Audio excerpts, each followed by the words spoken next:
सवाल है द्विघात समीकरण। यदि द्विघात समीकरण 3x पे 2 घात माइनस 6x प्लस के बराबर 0 के मूल समान है तो के का मान हमें ज्ञात करना है। मूल समान होने के लिए एक फार्मूला होता है बी स्क्वायर माइनस 4ac बराबर 0। तो इनको हम हल करेंगे, लिखेंगे सॉल्व।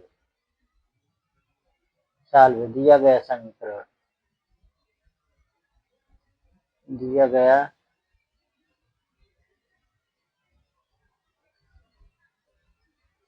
समीकरण है। यहाँ बराबर का चिन्ह देंगे हम। क्या लिखा है? 3x पे 2 घात माइनस 6x प्लस के बराबर 0। इसकी तुलना हम द्विघात समीकरण के मानक स्वरूप से कर देंगे। x पे 2 घात प्लस bx प्लस c बराबर 0।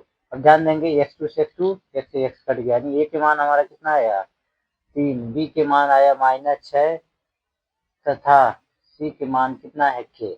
तो चूंकि मूल समान होने पे हम क्या लिखेंगे? मूल समान होने पर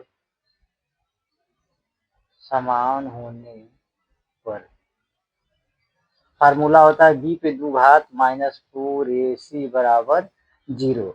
तो चूंकि हम मान रख देंगे, अब b के मान कितना दिया हुआ है -6, -6 पे 2 घात 4, a के मान कितना होगा 3 और k के मान यानी c के मान है k बराबर कितना है 0। अब ध्यान देंगे -6 पे 2 घात है तो लिखेंगे -6 गुणे -6, 3 चौको 12 के बराबर कितना है 0।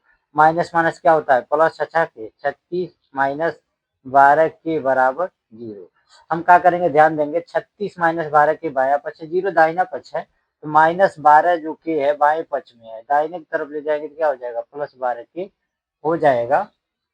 अब लिख सकेंगे 36 बराबर 12 के प्लस हो गया, कट जाएगा ये 12 कम 12, 12 तेईस 36, यानी के बराबर आ जाएगा, यानी 3 बराबर के बोलिए या के बराबर 3, यानी के का मान कितना आया यहाँ पूछा है।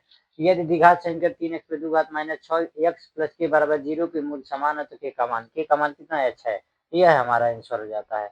यह सवाल आप लोगों के लिए अच्छा है तो हमारे चैनल को सब्सक्राइब करना ना भूलें। Thank you for watching.